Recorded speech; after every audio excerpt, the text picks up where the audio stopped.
Asalaamu calaykum waraxmatullaahi wabarakaatu. Kulanti wacan oo wanaagsan dhammaantiin kusoo dhawaada mar kale iyo barbaarsama channel oo anigoo Nasraan idinka soo baahiyo muuqaalo iyo mowduucyo ku saabsan barbaarinta iyo tarbiyadda wanaagsan ee caruurta iyo weliba dhiirigelinta waalidiinta. Waayo haddaan waalidka la dhiirigelin tarbiyaddii wanaagsaneydna iman maysa meesha. Waxa aan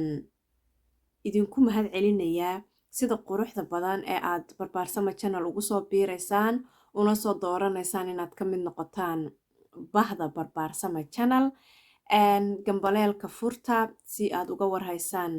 barnaamijyada ama muuqaalada cusub ee kolba soo kordha. Sii sheer gareeya si badan oo bahda barbaarsama channel ka mid aynu u helno. Haddii adigan iminkay daawanaya aad nagu cusub tahanad weli kasoo mid noqono subscribe taabo kusoo biir bahdayada barbaarsama channel. Kolley uxuunbaad naga faa'iidi doontaa insha allah. Inta kalena waan ugu mahadnaqayaa siday ugu soo biireen iyo si ay ila joogaan iyo si ay maaragtay ayaamahan dhiirigelinta ay ugu muujinayaan. Markan iyo mowduuceena waxaan kusoo qaadanaynaa waalid ka mida bahda barbaarsama channel oo na soo weydiiyey sidee ayaa caruurtayda u arki karaa ama uga heli karaa inay waxyaabo badan anigoona u dirin ama daba taagnayn ay qabsan karaan, sida inay tukadaan, inay cadeydaan, ina ay seexdaan oo xilligii hurdada tahay, inay casharadooda akhristaan oo xilligii la akhrisanaya tahay. waalidkaas iyo in badan oo idinka mid oo u baahan ayaan doonaynaa iminka in aynu sida ugu macquulsan ee arrinkaasi ku dhici karo aynu halkan kula wadaagno waxoogaa yaroo tibisa ama talooyina. Ta koowaad haddii aan ku bilaabo waxay noqonaysaa tusaale. Tusaalaha ayaa laga rabaa, adigaa laga rabaa waalid ahaan inaad adigu noqoto tusaale wanaagsan ama tusaale sidii iyaga aad ka rabtay inaad adigu noqoto. Waxaan ka wadaa haddii aad doonayso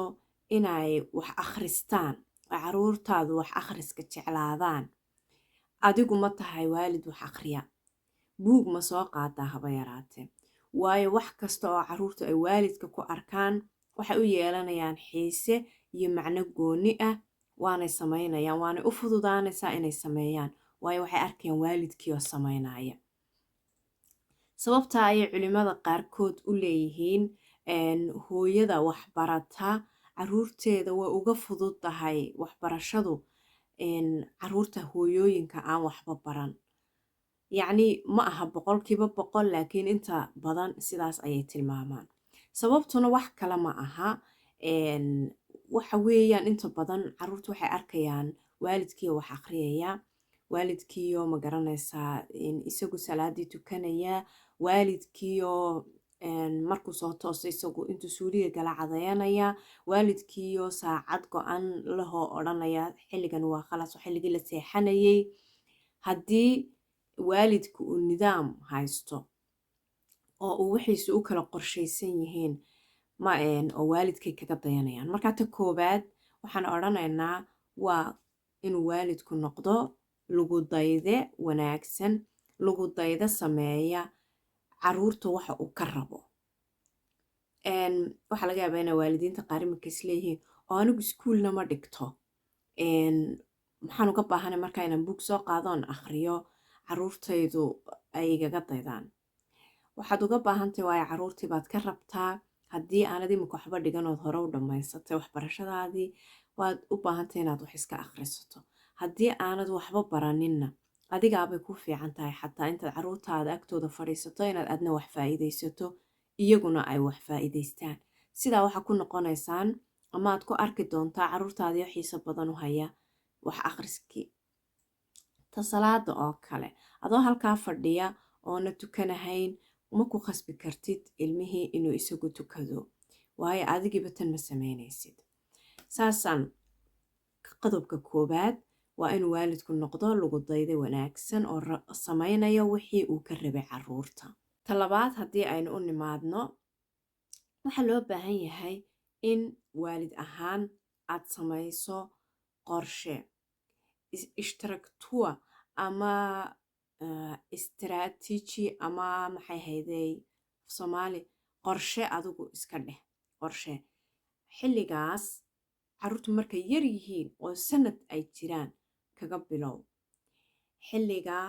saacad heblaayo waa xilligii cuntada saacad waa lasoo toosay tusaaleba xagga ugu sarreysaan kasoo bilowno waa lasoo toosay maxaa la sameeyaa marka lasoo tooso in suuliga la galo la cadaydo la fooldhaqdo kadibna la quraacdo oo loo yimaado quraacdi inay qorshahaagu halkaa kasoo bilaabmo subaxii marka ina subaxna markaad saa loo kaco aanan la iska yaacin oo xaggii la doono la kala marin inuu qorshe jiro waa lasoo kacay suuligii baa la galay cadaygii baa ugu horeynaya waa la fooldhaqday calashaan sidaas quraacdii iyo wixii kale qabanaysan kusii xigxigayaan waa laga yimid laga yaabaa haddii ilmuhu aanu dee meel tegin oo aanu iskuuli waxba tegin waxbaa la yaro daawaday waa la joojiyey iminka waa xilligii ciyaarta way dhammaatay waa xilligii adinku qof walba si ugu suurtagelaysa waa xilligii la baxayey way dhammaatay xilligan waa xilligii cuntada xilligan waa xilligii la seexanayay hurdada inaa marka ilmuhu yar yahayba oo uu sanadba jiro lagaga soo bilaabo qorshahaas iyo inuu nidaam waqtigaagu yeesho aad bay kuugu fududaanaysaa hadhow marka ay weynaadaan ay soo gaadhaan xilliga iskuulka iyo salaada iyo looga baahan yahay inaydan wax badan isku qabsanin oo ay fahmayaanba kusoo koreenba mar hore wax walba inuu waqti leeyahay marka maxaa soo biiraya uun xilligan waa xilligii wax akhriska unbaa u samaynaysaan xilligan waa xilligii salaada waa uun wax idinku soo biiraya qorshe inaa yeelataan awalba idinkumay cusbeyn mana noqonaysa wax adag taas labaadna waa inuu waalidku samaysto ugu horeynba balaan uu isaga xataa waqtigiisa u kala cayman yahay hawshoo dhan ayaa xataa ku fududaanaysataa ta ugu muhiimsan oo aniga dhinacayga igula muhiimsan ayaa ah qof walba oo bila'aadanka ahi waxa uu samaynayo waa inuu og yahay sababta uu u samaynayo haddii aanu ogeyn sababta uu u samaynayo waxaasi ma noqon doonaan wax midho dhala iminka ganacsi baad doonaysaa inaad samayso waxaad tiri dukaan baan furanayaa dukaanka haddii aad iska furatay oo aad waxoogaa lacagaho ku soo galay oo nastiri tolay halkeed gelisayo dukaanka ku furtay dukaankaasi ma noqon doono mid socda maalin maalmaha ka mida wuu istaagaya waayo qorshe dheer iyo rabitaan aad garanayso waayo aad u furtay umaad furin dukaankan waxa aad u furtay lacag baad imika haysaaye si aanay u kala lumin ama kaaga kala yaacin halkeed ku xafidaa sidaa darteed ayuunu dukaankaasi u soconahayn haddii aad wax dhigasho bilowdo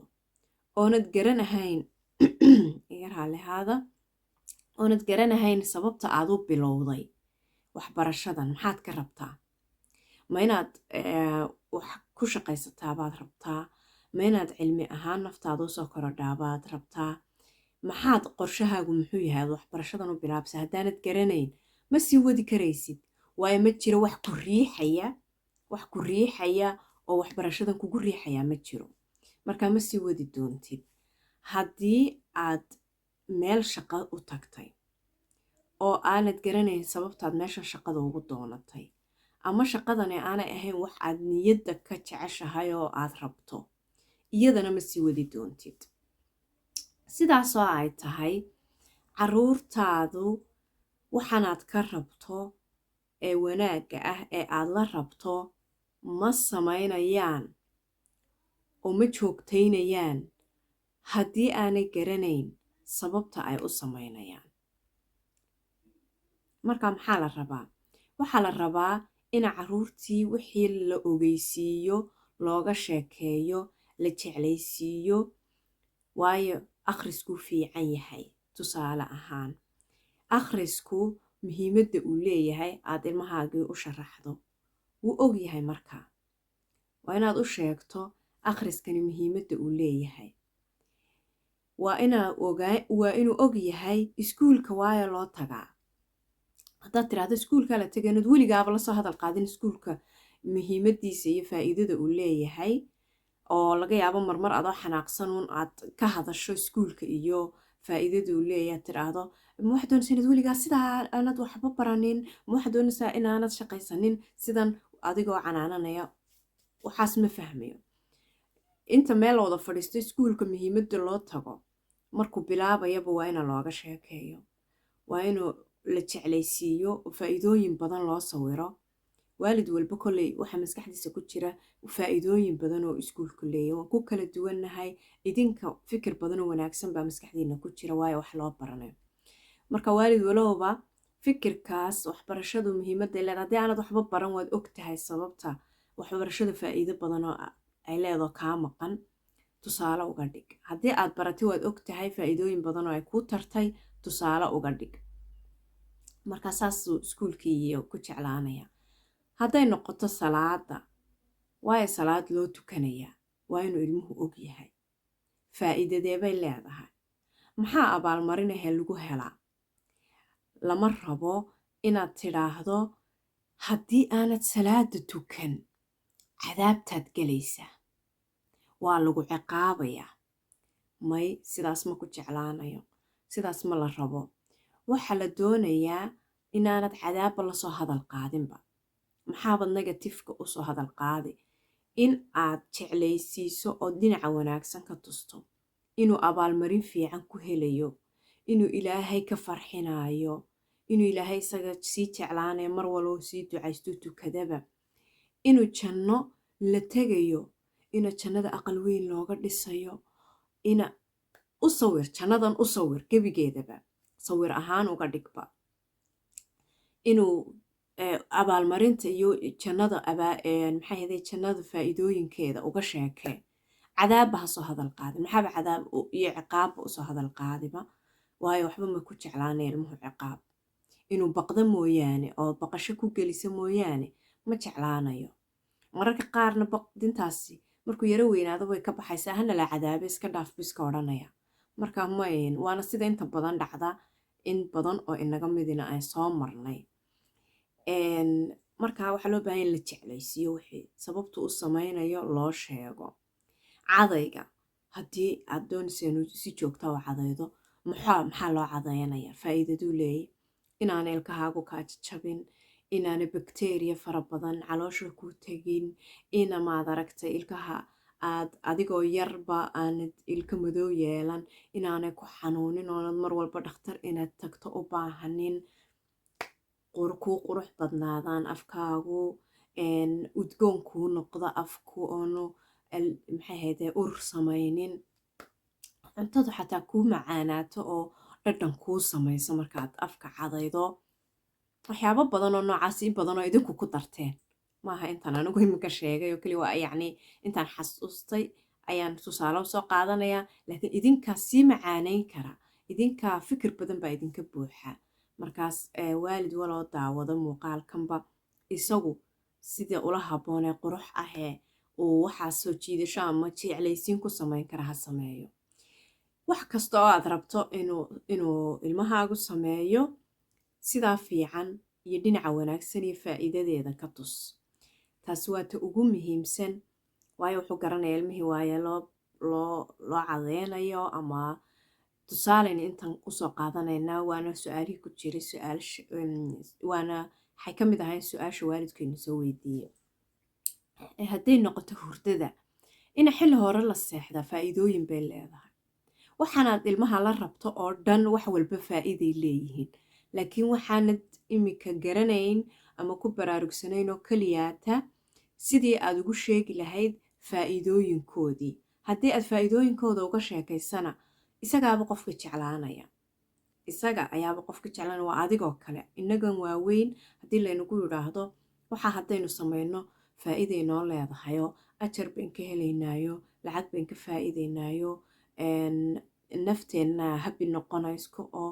yacni dhinac badan oo wanaagsan laynaga tuso oon ku cararaynaa markiiba inaan samayno waxaad leedahay haddii la yidhahdo kareemkaasi jirkuu fiican yahay oo waxaas iyo waxaad leedahay walaalay halkee laga soo iibsadaa iyo tilmaan waa saasoo kale waa laguu wixii baa la xayeysiis yaroo macaan baa lagu saaray kareem baa lagu tusay waa la yara marsaday waxa lagu yidhi waaw baliday siduu iga dhigay kadibna adiga waxaad leedahay walaa halkeen kasoo iibsadaa halkee laga helaa caruurtuna waa saas oo kale haddiiba inagoo waaweyn saa wax laynooga dhaadhicin karo ilmo yaroo aan haysanana maxaa sideebaynaa wax uga dhaadhicin karahayn waa sidaas ta ugu dambaysa ee aan odhanayo waxa weeyaan maxay ahayde qorshaha ayaa ugu muhiimsan inuu qorsho la samaysto waqti cayiman wax walba leeyahay iyo in la jeclaysiiyo ilmaha waxan uu samaynayo loona sharaxa sababta uu samaynayo intaas ayaan kusoo gabagabeynayaa waxaan jeclahay ama aan ku rajo weynahay waalidkii su-aashay soo weydiiyey iyo in badan oo kaleba in ay ka faa'iidaysan doonaan insha allah faa'iidada aad ka gaadhaan commentiga ha iga ilaawina mar walba igu soo qora haddii aad su-aala qabtaan sidoo kale commentka kusoo qora sii sheergareeya barnaamijyada tan iyo kulanti dambe waxaan idinkaga tegayaa asalaamu calaykum waraxmatullaahi wabarakaatu